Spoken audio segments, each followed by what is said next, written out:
Welcome. I'm Kinetic Symphony. I hunt down and report on weird and true mysterious stories, from glitches to the paranormal. Case file number 1631, written by dancingsquidward, Phantom Purrs. So for some context, my cat always sleeps with me every night, and I always sleep with my bedroom door closed. Whenever my cat decides she wants to come to bed, but I'm already in my room, she meows at the door so that I can come open it to let her in. My cat also has a very distinct, unique, and recognizable meow. It's very high-pitched and kitten-like. She's adorable. I also have no other cats in or around the house. Anyways, just a couple minutes ago, I was laying in bed scrolling on my phone before I went to sleep. I very clearly heard my cat's meow on the other side of my door.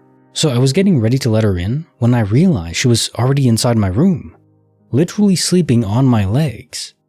I would have thought I was just hearing things, but when I looked at her, she had woken up and was staring at the door all perked up like she heard it too. I am really confused because it was very obviously her meow. I went and opened the door just to check, and there was nothing there. It wasn't a sound from my phone. I wasn't looking at any videos, and it definitely came from outside my bedroom door. I'm home alone, so it wasn't anyone playing a weird prank on me. And there's nothing in the area that could replicate her exact meow right against my door. So what the hell was that? Both my cat and I clearly heard it, and it was exactly like her meow. Totally baffled right now, and maybe even a little freaked out. Because Case file 1631, Phantom Purrs. We all know about different universes at this point, right? The grand multiverse ocean. Different sights and sounds can transmit between them. So if you had your cat that wasn't in your room in a different universe, and they just meowed, you could potentially have heard it in this universe. It's weird though, because there's no catalyst for it. There's no space-time portal in the vicinity, at least none that we detect in these cases. They're just sights and sounds, but you never go anywhere. You don't disapparate in time or space, unless they're pure wormholes. What is the word? Rosen-Einstein bridge? Or is it Einstein-Rosen bridge? I think it's the latter. Anyways, at the intersecting point between a white hole and a black hole, there's a bridge that forms. Now, it's extremely unstable, and nothing can cross it as far as we know. There would be no time to do that. But maybe sight and sound could? Of course, this necessitates a wormhole created by a black hole and a white hole. We know black holes exist, but white holes? And of course, if there was a black hole in the vicinity, you kind of wouldn't notice, unless it's a microscopic black hole. If they're actually subatomic, then they will radiate away their energy before they can absorb any more, so it wouldn't collapse the whole planet. Maybe some alien species is capable of creating these subatomic black holes by condensing enough energy in a single point. Of course, in these cases, we don't hear about aliens either, so they'd have to be extremely stealthy. The other possibility is your cat astrally projected, and his spirit was meowing outside the door. But that would be weird because she reacted to herself, her own spirit meowing. Can you be jump scared by your own spirit? That would be kind of funny, I have to admit. That's me and Mr. Ben. He's adorable, but you know what? He eats a lot. So if you want to help me support him and support the channel, go over to my Patreon and check it out. Link is in the description. Now onto the story. Bonus file written by Nevadadrifter, The Tale of Nellie. I have always loved exploring abandoned buildings in the American West, mostly ghost towns, abandoned mines and such. But old ranch houses and other buildings can be interesting too. In 2005, I was in central Nevada, heading for a week-long exploring trip.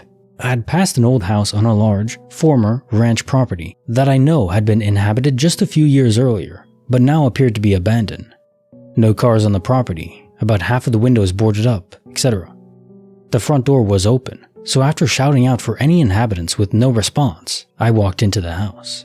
It had seen other visitors before me. A few windows were broken from the inside, and many of the few belongings left behind had been rummaged through and strewn about.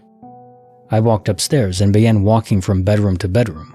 Pack rats had begun their takeover, and their droppings littered the floor. I walked into what was once decorated as a little girl's room. There was a cheap brass bed frame. The mattress had slid partially off the frame and onto the floor. Some clothes and toys sitting around would lead me to believe the girl was quite young. I peeked into the small closet, which was bare with the exception of a few wire hangers left on the rod. When I turned to leave the closet, there was a girl around 5 or 6 years old sitting on the bed, which had somehow had the mattress return to its normal position. She said, "Hi, mister, what are you doing in my room?" I panicked and immediately realized that the house wasn't abandoned. It was just that the family living there was living in extreme poverty. I began apologizing and explained that I yelled hello and nobody answered, so I thought the house was abandoned. "It's okay, mister. Mommy isn't home. I haven't been here in a long while. Maybe you could help me find her?" She stood up, walked towards the open window, and sat on the ledge, looking out on a vast empty field of sagebrush.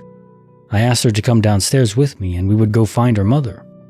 She started to stand up from the window, but turned around suddenly and said, "Oh no, he's coming. I have to go, mister. He's coming. You should go too."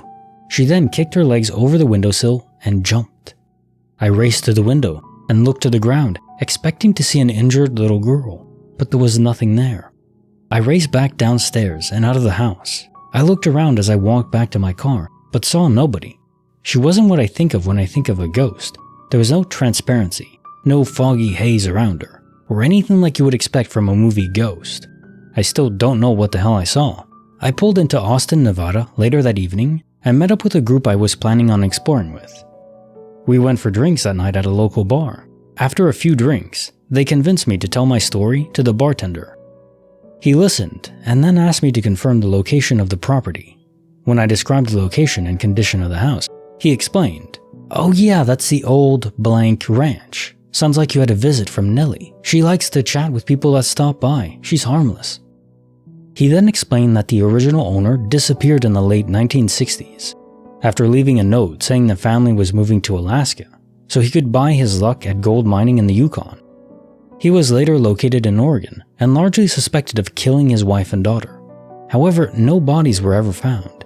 His version of the story was that his wife and daughter did not want to leave Nevada and left him somewhere along the way.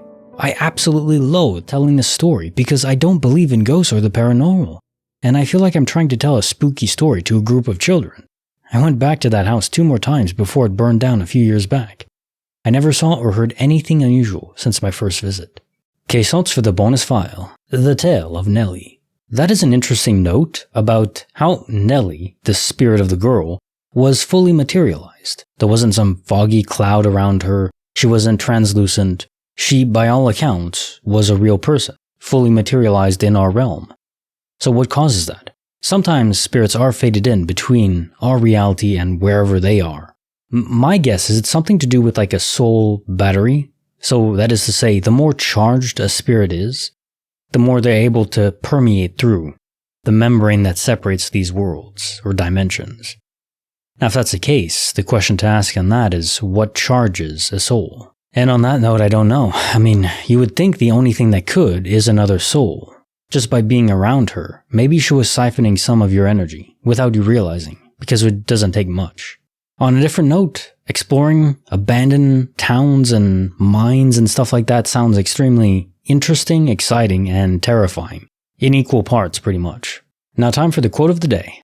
There is a light in this world. A healing spirit more powerful than any darkness we may encounter. We sometimes lose sight of this force when there is suffering and too much pain. Then suddenly, the spirit will emerge through the lives of ordinary people who hear a call and answer in extraordinary ways. Richard Attenborough, answering the call. Yeah, I like it. It's simple and to the point. In the face of the tragedies of the world, we can look at those in despair. We can't change them. Or instead of despair, we can rise to the occasion and try to help people. Imagine if firefighters just suddenly were overcome with a wave of despair and apathy. And they said, oh, there's just so many fires, we can't save everyone, so what's the point? Instead of rising to the call and going to help people. We can't let ourselves succumb to that miasma of depression. We owe it to ourselves and others to overcome it, even though it's very difficult. Like the video, subscribe, hit the bell. Kinetic Symphony signing off.